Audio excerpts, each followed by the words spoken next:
The main event starts now. Well, guys, the woke economics.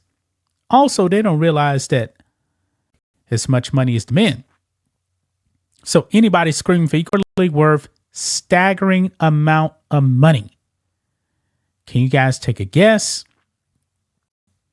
3 million. Now we know when she was actually at Iowa, Ionescu. Now, nobody knew who she was. Nobody cared. Like, men are the problem. It's only if it wasn't for the NBA, the WNBA would have folded probably 15 years ago. That's just my thoughts on it. The base numbers here are accurate.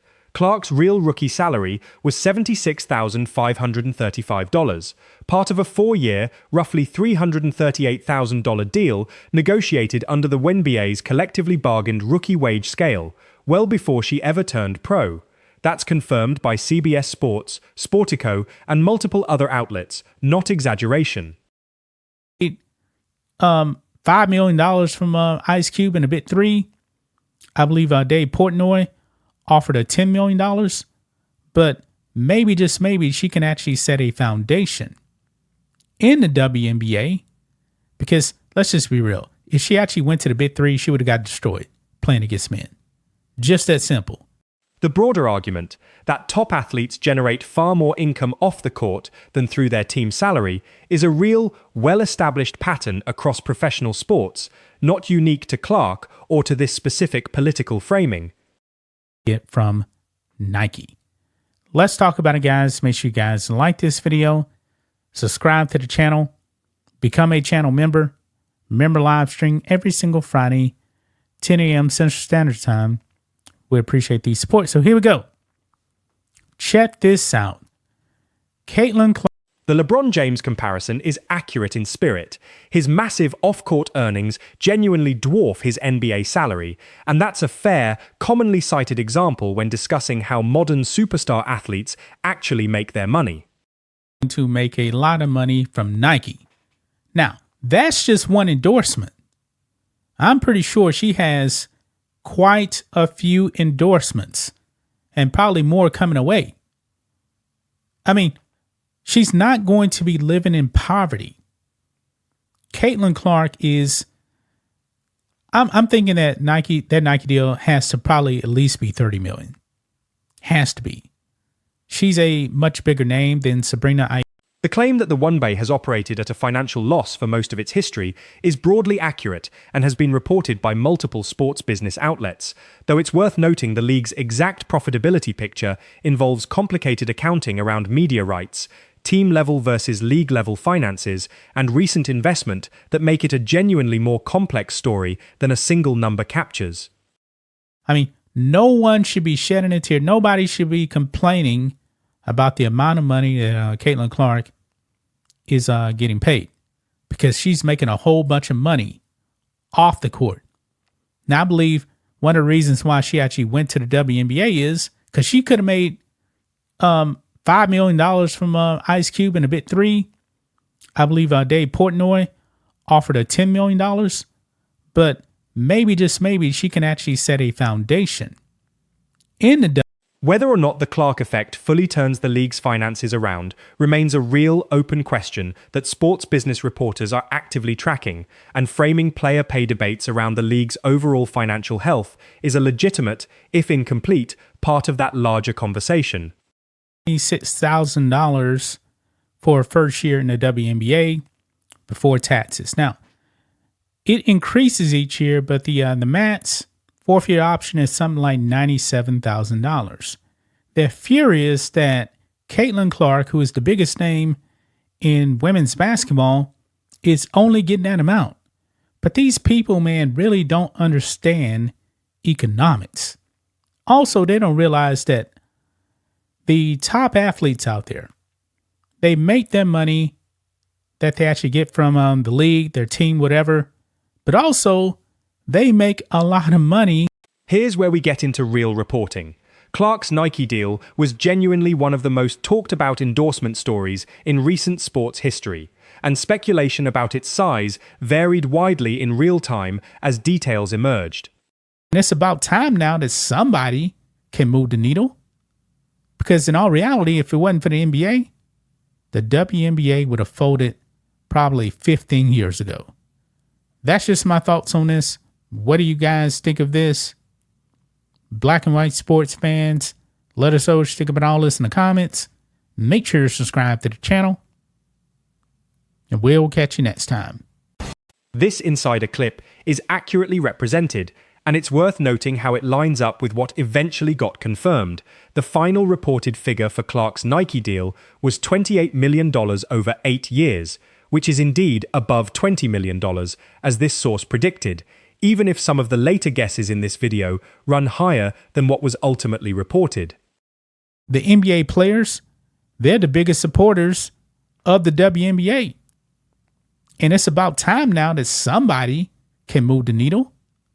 Because in all reality, if it wasn't for the NBA, the WNBA would have folded probably 15 years ago. That's just my thoughts on this. What do you guys think of this? This part of the story is fully real and independently confirmed. Clark did meet with Nike, Under Armour, and Adidas. Stephen Curry personally joined a pitch call on behalf of Under Armour's Curry brand, and Nike ultimately won out with what multiple outlets reported as an 8-figure offer. Now, I'm not going to shed a tear for anybody making $76,000, $80,000 a year. That is above the norm of what people actually make overall. Now, the woke media out there, including Beijing Biden, they want you to cry that Caitlin Clark is only making $76,000. I'm not crying. I'm not going to cry. I said it before in yesterday's video, guys, that all of the women in the WNBA are overpaid.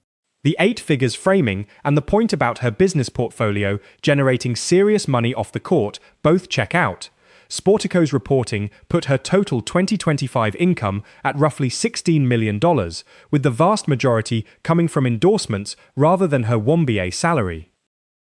With the salary that Caitlin Clark is actually going to get in the WNBA, she's going to make just a hair over $76,000 for her first year in the WNBA before taxes. Now, it increases each year, but the max 4th-year option is something like $97,000. They're furious that Caitlin Clark, who is the biggest name in women's basketball. The details about the deal being multi-year, her prior NIL relationship with Nike at Iowa, and the signature shoe component are all accurate and independently confirmed by CBS Sports and the Wall Street Journal's original reporting on the deal. So Steph Curry actually FaceTimed into the meeting, talked to Caitlin Clark, talked to her parents. You got to show up in person, Steph. Like that. Well, he's also got a season. Seal the deal. Okay, There's a lot going on. Got it. And I think Caitlin Clark, Stephen Curry, this is not the end for them. I think they might be participating in some shootouts down the line. Oh, fun. In All-Star Weekend, so we'll see about that. Adidas was another company that met with her. But Nike came over the top, like you said, 8-figure deal. I'm told it's 8 figures. I said it on Run It Back. I'm not a math major. That's $10 million. The comparison to hypothetical offers from Big 3 or other outlets is speculative framing from this video, worth treating as unconfirmed context rather than something independently verified, even though the broader point about Clark choosing the WNBA over other lucrative options is a real storyline that's been discussed elsewhere. Can actually grow the WNBA, then that's quite an accomplishment then, because they don't make any money. The league is broke year after year, man. Maybe, just maybe, the WNBA one day, pretty soon, can actually stop depending on the NBA. I mean, right now, the women need the men just to survive. But the woke activists, man, they're acting like men are the problem. Not, it's the men. The argument about the NBA's financial relationship with the WNBA is a real, substantive point in ongoing sports business commentary. The NBA has historically provided real financial support to the WNBA, and that's a legitimate, if politically framed, part of this larger conversation about the league's path to sustainability. with Nike for NIL, and so there was already a familiarity there. She wore Nike at Iowa. She's been wearing Nike really all week at all these different things that she's been doing. So And Prada. and Prada. Yeah, so there you have it right there, guys. Caitlin Clark is going to make a lot of money from Nike. Now, that's just one endorsement. I'm pretty sure she has quite a few endorsements and probably more coming away. I mean, she's not going to be living in poverty. Caitlin Clark is, I'm thinking that